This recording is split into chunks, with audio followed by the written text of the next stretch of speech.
May I proceed, Chair? Thank you, General. But you know Cat Matlala? Very well. Okay. I think When did you first meet Cat Matlala? I met Cat Matlala in December Of? last year, 2024, 2024. That's the before first the directive. That's the first time I met Cat Matlala. December 2024. I can't remember the date, but it was after the raid. The raid on the 8th or the 6th, the 6th of Yeah. December. Because that's one thing that brought him to me. So what is there a connection between the raid on 6th December where we know There are that PKTT... there are issues that he raised to me about the raid. So can you tell us, well, first tell us how it is that you came to meet him. Did you know him before that? No, I didn't know him before that, and I don't know how it happened because the people of his stature, I would know about them, especially from what, the township? From MAMS, from Mamelodi. I have had a lot of community engagement in Mamelodi, and they will raise the issues about the people that give them trouble. One person that was very prominent was Keke. There's a guy called Keke in Mamelodi. I think he's doing 20 years now, it's been said. So we went there, we had Imbizo. 27 people spoke at Imbizo. Not a single one spoke of Keke. The 27th person spoke about Keke and was given a standing ovation. And this person made a statement that I'm ready to die after speaking with Keke. So you would know that there are people like Keke and things. But nobody ever raised an issue about Matlala. Nobody. Then Bongani Mpungos, who is a son of Sputla Mpungos, who is a son of Sputla Mpungos, who comes from Nongoma or Matuba, where he comes from, and a very notorious taxi person.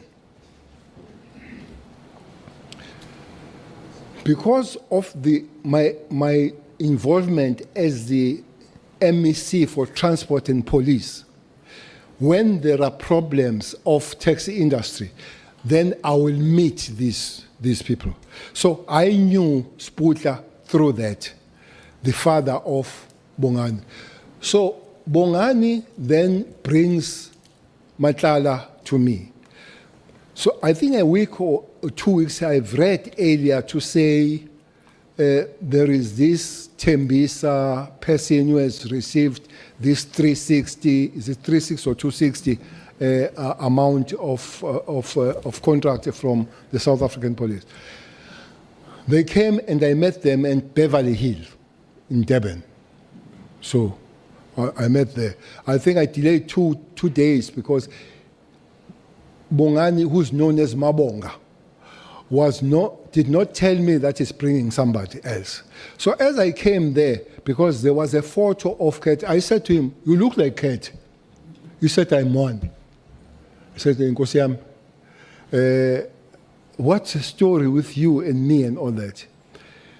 So he said, "No, he have asked Mabonga to come to me because there are 2 issues he wants to raise with me." Where were you meeting? Beverly Hills Hotel in Durban. The Beverly Hills Hotel. Yes, sir. Do you know Beverly Hills?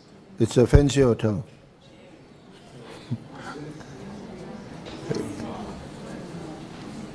Yeah, it's a very high-end hotel. No doubt about it. It's a high-end hotel, Beverly Hills.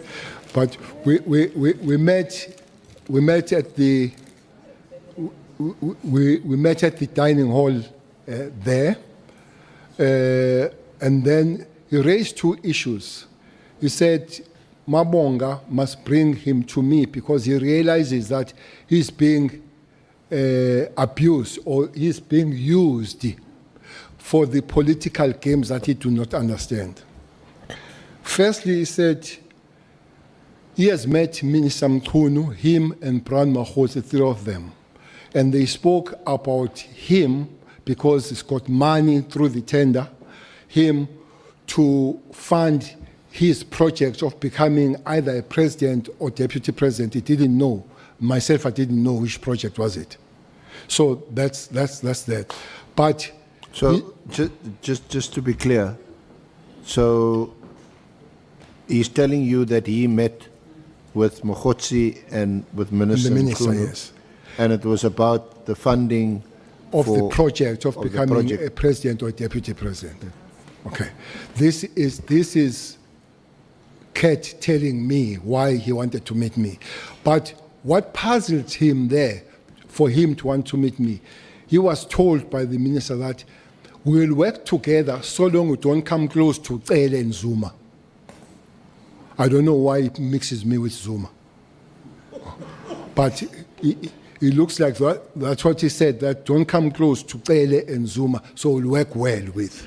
So that's why he says he realized that there is a game, some political games, hence wanted to see me. Did he give any details of when they met? He met with Mogotsi and with Minister Mkhunu. No, and I did not want details myself.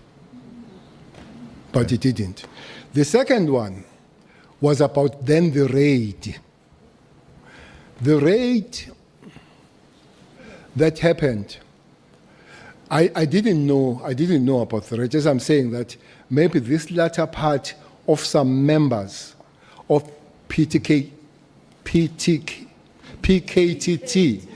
joining Gauteng, I didn't know until Cat says to me, he wants to speak to me because he was raided.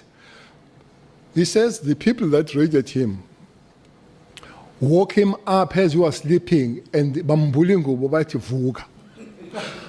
Then I realized that was a special task force. Immediately, when they come to your bathroom and they wake you up, that could be only nobody but a special task force. Those capabilities. So I realized that was this. So I asked, what has happened? No, they've raided him on matters, I think on matters of accusation of drugs and all that kind of thing. So me, where do I come in? No, he says, he comes to me because he realizes that he has been abused. After that, he says he has been approached by Sibia, General Sibia, to write an affidavit against Khumalo so that Khumalo can be arrested. So this Cat tells me. Which Khumalo? You know Khumalo- quite a few Khumalos. No, this one, the Not head, Dr. Khumalo. the head of the CI. Yeah. The head of the CI, the leader of the PKTT. Yeah.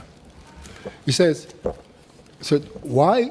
He said, no, I've come to you because of that. But what made me really come to you is that there is a case that is coming next week where I've taken Khumalo and his team to court for unlawful raid. So the reason is that I must take Khumalo to court so that he can lose the case and the Sibia finds the way to discipline him. That is Cat telling me the story. He goes on to say he was told or stroke the affidavit of taking Khumalo was written by Sibia to say they've stolen his Rolex and the nobutwebe, what ubutwebe? Jewelry for the wife. So they must write it so that it's not just the raid, but it's also the theft. So that's why he comes to me. He says he doesn't want to take police to court because he has just got the tender. So it doesn't want to harm his relationship with police. So Mamonga told him that I know Khumalo, so I can talk to Khumalo that they resolve the matter out of court. And indeed, I did speak to Khumalo about this thing. And I guess the lawyers did talk and the matter didn't go to court. But also what was I suggested to him that maybe it would be good if he meets Khumalo and briefs Khumalo per se. I don't know if they did meet with Khumalo. But in the case, I know that did not go to court. So that's how I know Cat, and I wish I could not have met him, but now I have met him. When did you speak to Lieutenant General Khumalo? Or was it after the meeting? It had to be